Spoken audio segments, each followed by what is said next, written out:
Hi எல்லாருக்கும் good morning. இப்போது இந்த வீடியோவில் என்ன பார்க்க போகிறோம் அப்படின்னு சொல்லிட்டு பார்க்கலாம்.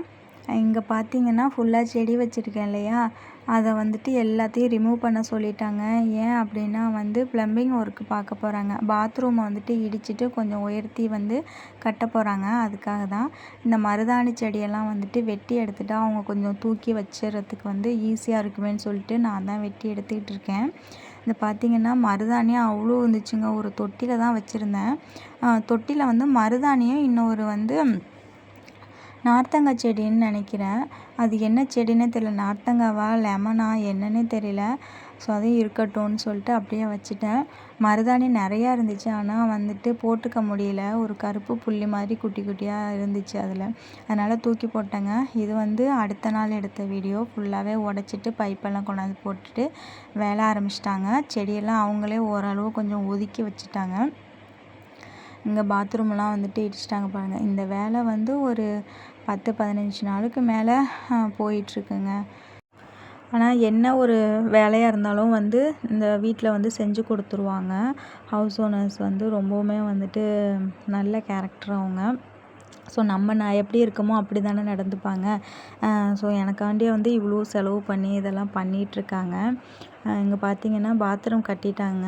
ஒருத்தர் ஃபஸ்ட் நாள் கொத்தனார் கட்டினாங்க. அந்த பார்த்திங்கன்னா இங்கே ஒரு ஸ்டெப்பு நான் உள்ளுக்குள்ளே தள்ளி உடச்சிட்டு உள்ளுக்குள்ளே ஒரு ஸ்டெப்பு வைக்க சொன்னேன். அது மாதிரி வைக்காமல் இந்த ஒரு கல் மட்டும் வச்சு கட்டிட்டாங்க. எனக்கு ஓகே, தம்பி ஏறி இறங்கணும்ல, அவனுக்கு ரொம்பவுமே கஷ்டமாக இருக்கும். சரி கட்டிட்டாங்க, நம்மளுக்காண்டியே இனிமேல் மாற்ற முடியாதுல்ல, நம்மளும் மாற்ற சொல்ல முடியாது.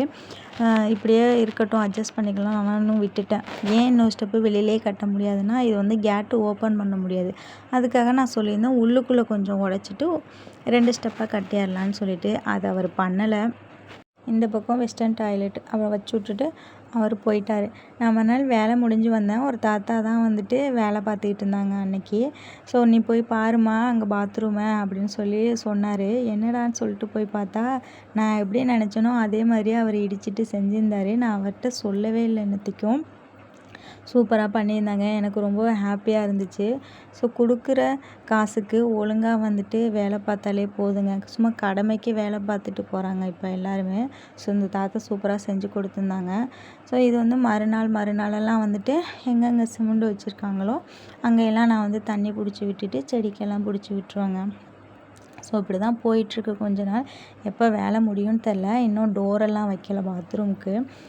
இதெல்லாமா வீடியோ எடுப்பேன் அப்படின்னு சொல்லிட்டு பக்கத்து வீட்டில் உள்ளவங்க எல்லாருமே என்கிட்ட கேட்பாங்க, கண்டிப்பாக கேட்பாங்க. ஸோ யார் என்ன சொன்னால் என்னங்க, நமக்கு பிடிச்ச வேலையை நம்ம பார்த்துட்டு போயிட்டே இருக்கணும், அவ்வளோதான்.